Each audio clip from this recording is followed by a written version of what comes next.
आप सभी विद्यार्थियों का एक बार पुनः स्वागत है Subhash study centre YouTube channel पर। और मैं आशा करता हूं कि आप सभी बोर्ड परीक्षा की बेहतर तैयारी कर रहे होंगे। इसी क्रम में मैं आपके लिए लेकर के आ चुका हूं सामाजिक विज्ञान के ऐसे महत्वपूर्ण प्रश्न जो आपकी बोर्ड परीक्षा 9 अप्रैल के लिए महत्वपूर्ण हैं, क्योंकि 9 अप्रैल को आपका सामाजिक विज्ञान का पेपर है और इसलिए मैं मोस्ट इंपॉर्टेंट प्रश्नों को आपको बताऊंगा इस वीडियो में। तो चलिए स्टार्ट करते हैं। यहां पर आप देख सकते हैं पहला प्रश्न क्या है, भारत में उपभोक्ता संरक्षण अधिनियम कब लागू किया गया। पहला विकल्प है 1982 ईस्वी, दूसरा विकल्प है 1984 ईस्वी, तीसरा विकल्प है 1985 ईस्वी और चौथा विकल्प है 1986 ईस्वी। तो भारत में उपभोक्ता संरक्षण अधिनियम कब लागू किया गया? उत्तर क्या हो जाएगा? 1986 ईस्वी में भारत में उपभोक्ता संरक्षण अधिनियम लागू किया गया। ये सभी बोर्ड परीक्षाओं में प्रश्न पूछे जा चुके हैं जो मैं आपको इस वीडियो में बता रहा हूं, तो आप इन प्रश्नों को जरूर तैयार कर लीजिएगा, क्योंकि ये आपकी बोर्ड परीक्षा में 1 नंबर के यानी जो बहुविकल्पी प्रश्न आते हैं 1 नंबर का एक प्रश्न पूछा जाता है। तो यहां पर अगला है महत्वपूर्ण प्रश्न। कुछ प्रश्न तो ऐसे हैं जिनका उत्तर जानना आपके लिए बहुत ही जरूरी है, जैसे कि यहां आप देख सकते हैं कौन सा दिन राष्ट्रीय उपभोक्ता दिवस के रूप में मनाया जाता है। पहला विकल्प है 24 मार्च को, दूसरा विकल्प है 24 मई को, तीसरा विकल्प है 24 सितंबर को और अगला विकल्प है 24 दिसंबर को। तो कौन सा दिन राष्ट्रीय उपभोक्ता दिवस के रूप में मनाया जाता है? उत्तर क्या हो जाएगा? उत्तर हो जाएगा इस प्रश्न का 24 दिसंबर को। 24 दिसंबर का जो दिन होता है वह राष्ट्रीय उपभोक्ता दिवस के रूप में मनाया जाता है। अगला है महत्वपूर्ण प्रश्न, ISI शब्द चिन्ह या लोगो देखा जा सकता है। ISI का लोगो जो होता है वह कहां देखा जा सकता है? पहला विकल्प है सोने के आभूषणों पर, दूसरा विकल्प है खाद्य तेलों पर, तीसरा विकल्प है अनाजों पर और चौथा विकल्प है बिजली के सामान पर। तो ISI शब्द चिन्ह या लोगो देखा जा सकता है, कहां पर लगा होता है? उत्तर क्या हो जाएगा? बिजली के सामान पर। उत्तर क्या हो जाएगा? बिजली के सामान पर। ISI शब्द या लोगो देखा जा सकता है कहां पर? बिजली के सामान पर लगा होता है। अगला यहां पर आप देख सकते हैं काफी ज्यादा महत्वपूर्ण प्रश्न है, वह संगठन जो अंतरराष्ट्रीय स्तर पर उत्पादों के मानक तय करता है। वह संगठन जो अंतरराष्ट्रीय स्तर पर उत्पादों के मानक तय करता है, इसमें से कौन सा है? पहला विकल्प है ISI, दूसरा विकल्प है ISRO, तीसरा विकल्प है ISO और चौथा विकल्प है WCF। तो वह संगठन जो अंतरराष्ट्रीय स्तर पर उत्पादों के मानक तय करता है, दिए गए विकल्पों में से कौन सा है? तो उत्तर हो जाएगा ISO। उत्तर कौन सा हो जाएगा? ISO ऐसा संगठन है जो अंतरराष्ट्रीय स्तर पर उत्पादों के मानक तय करता है। अगला है महत्वपूर्ण प्रश्न, शहद खरीदते समय हमें कौन सा निशान देखना चाहिए? पहला विकल्प है ISI का, दूसरा विकल्प है WCF का, तीसरा विकल्प है एगमार्क का और चौथा विकल्प है ISO का। तो उत्तर क्या हो जाएगा? शहद खरीदते समय हमें कौन सा निशान देखना चाहिए? उत्तर हो जाएगा यहां पर शहद खरीदते समय हमें एगमार्क का निशान या चिन्ह देखना चाहिए। उत्तर क्या हो जाएगा? एगमार्क। यहां पर तीसरा ऑप्शन सही है। अगला महत्वपूर्ण प्रश्न है, कोपरा किस पर लागू होता है? पहला विकल्प है सामानों पर, दूसरा विकल्प है दुकानों पर, तीसरा विकल्प है मकानों पर और चौथा विकल्प है उपरोक्त सभी पर।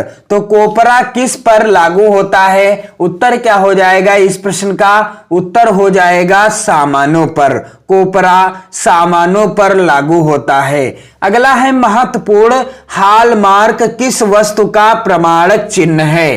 पहला विकल्प है चांदी का, दूसरा विकल्प है सोने का, तीसरा विकल्प है घड़ी का और चौथा विकल्प है खाद्य पदार्थों का।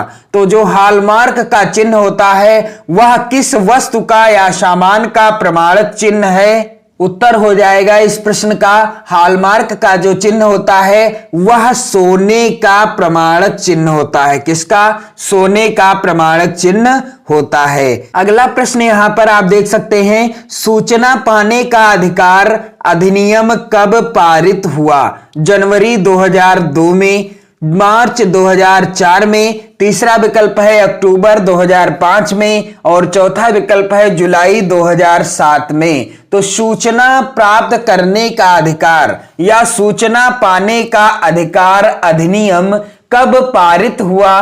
उत्तर क्या हो जाएगा इस प्रश्न का? उत्तर हो जाएगा अक्टूबर 2005 में। उत्तर क्या हो जाएगा? अक्टूबर 2005 में सूचना प्राप्त करने का अधिकार या सूचना पाने का अधिकार प्राप्त हुआ था।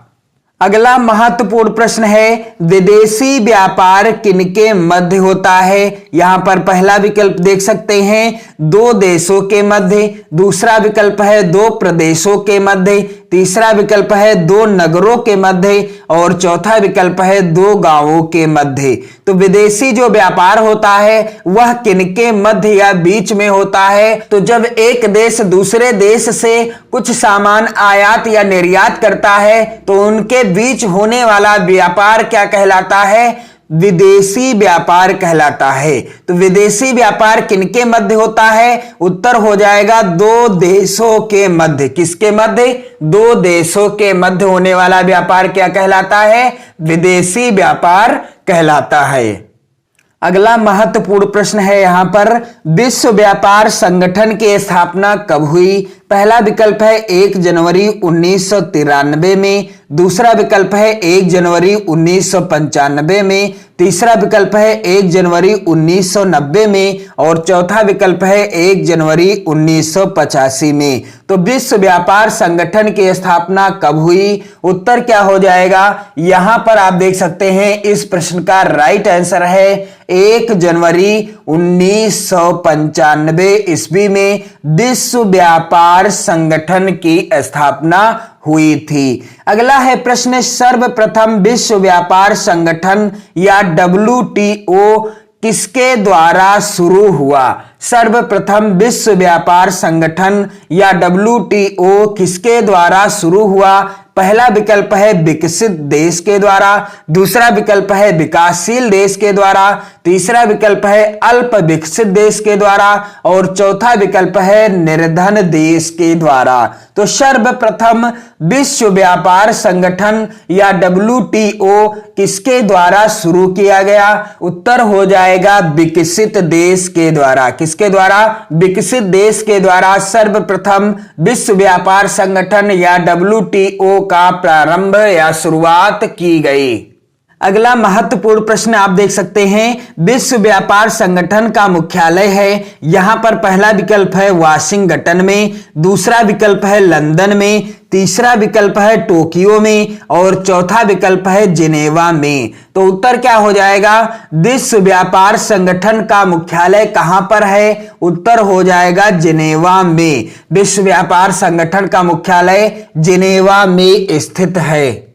अगला महत्वपूर्ण प्रश्न है, महात्मा गांधी राष्ट्रीय ग्रामीण रोजगार गारंटी अधिनियम किस वर्ष लागू किया गया? यहां पर आप देख सकते हैं पहला विकल्प है 2004 में, दूसरा विकल्प है 2005 में, तीसरा विकल्प है 2006 में और चौथा विकल्प है 2007 में। तो महात्मा गांधी राष्ट्रीय ग्रामीण रोजगार गारंटी अधिनियम किस वर्ष लागू किया गया? उत्तर क्या हो जाएगा इस प्रश्न का? 2005 में। कब? 2005 में महात्मा गांधी राष्ट्रीय ग्रामीण रोजगार गारंटी अधिनियम लागू किया गया था। तो ये थे मोस्ट इंपॉर्टेंट प्रश्न जो आपकी बोर्ड परीक्षा यानी 9 अप्रैल के लिए काफी ज्यादा इंपॉर्टेंट हैं। और इसके अतिरिक्त मैं अन्य महत्वपूर्ण प्रश्नों से रिलेटेड भी वीडियो उपलब्ध कराता रहूंगा। आप कमेंट करते रहें, क्योंकि अब आपका एग्जाम नजदीक है। 9 अप्रैल अब नजदीक आ रहा है, इसलिए अब आपको सामाजिक विज्ञान की